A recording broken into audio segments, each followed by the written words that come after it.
juste d'être annoncé au Mobile World Congress 2017.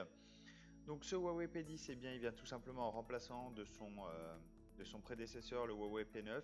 Et comme vous allez le voir dans la suite de cette vidéo, eh bien, il y a quelques ajustements qui ont été faits par rapport à son prédécesseur. Donc voici la face avant. Donc vous voyez déjà l'écran plus borderless, c'est-à-dire que il occupe pratiquement la quasi-totalité de la face avant. On est sur la tranche de droite. Donc on a le bouton Power qui a été légèrement descendu vers le bas par rapport à la touche de volume. Donc ça permet bien tout simplement de pouvoir le manipuler beaucoup plus facilement. Sur la tranche du dessus, voilà, on retrouve donc le capteur infrarouge uniquement. Et sur la tranche de gauche ici que vous voyez, eh bien on a le port SIM, donc qui va vous permettre d'insérer votre carte SIM et également une carte micro SD. Et sur la tranche inférieure, vous avez vu la prise jack 3.5 et la grille de haut-parleurs. Donc voici l'écran. Il faut savoir qu'on a deux modèles, le Huawei P10 et le Huawei P10 Plus, donc qui partagent un écran de 5,7 pouces pour le plus petit modèle.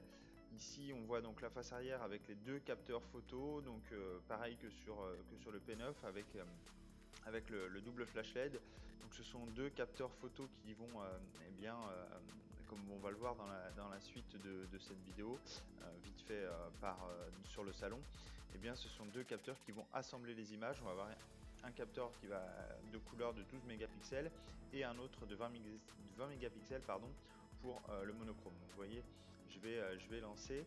Alors sur le salon c'est difficile de se rendre compte de la qualité de la photo. Mais en tout cas, personnellement, j'étais plus ou moins convaincu avec celle-ci. Et en tout cas, ce qui a vraiment changé, c'est l'ouverture 1.8 par rapport à son prédécesseur. Et cette ouverture-là, eh bien, permet justement d'améliorer les conditions de photo. Donc là, vous avez différents modes qui sont offerts par l'application caméra de l'application.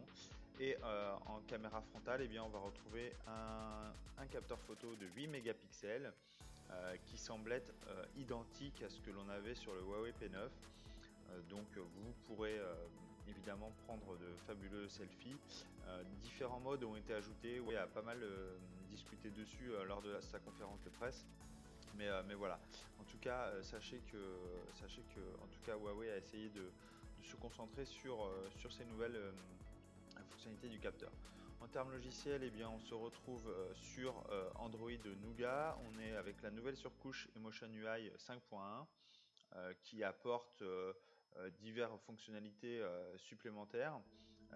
Malheureusement, on ne retrouve pas Google Assistant que l'on a sur un smartphone, pré-Android, en tout cas Android Nougat dès le début. Et puis on va retrouver donc quelques améliorations logicielles. Par exemple, le thème va s'adapter en fonction du modèle que vous choisissez, puisque la particularité en fait de ce Huawei P10, c'est tout simplement qu'il offre différents coloris. Vous allez voir dans la suite de cette vidéo, je montrerai différents coloris. Là, vous voyez, je me balade dans l'interface. Bon, rien de extraordinaire si vous avez déjà utilisé la surcouche Huawei. Donc là, on est bien sur la version 5.1, la nouvelle. Puis on a de nouveaux gestes qui ont été ajoutés, sinon rien de bien extraordinaire. Concernant le smartphone en lui-même, donc une fois qu'on a parti sous le capot, ce qu'on va retrouver, donc une batterie de 3000 mAh. Donc là vous voyez un coloris, le coloris vert. Donc c'est un coloris un peu spécial puisque il a été en collaboration avec Pantone.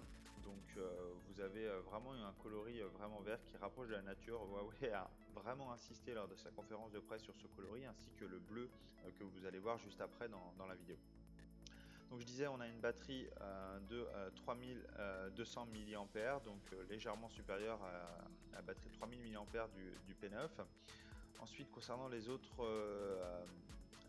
spécifications du smartphone, on va retrouver un processeur, le Kirin 960, qui a vraiment impressionné au sein du Huawei Mate 9, donc il devrait également impressionner sur celui-ci. Et puis 4 Go de mémoire vive, 4 Go de RAM. On va retrouver 64 Go de stockage interne et puis on va avoir un support micro SD jusqu'à 256 Go. Voilà un petit peu concernant les spécifications. Évidemment, c'était une prise en main assez rapide. Je vous détaillerai un petit peu plus dans l'article, mais en tout cas, si vous avez des questions, n'hésitez pas à me les poser. J'essaierai d'y répondre avec grand plaisir. Voilà, je vous souhaite à tous une très bonne journée et surtout, je vous dis à très bientôt. Au revoir.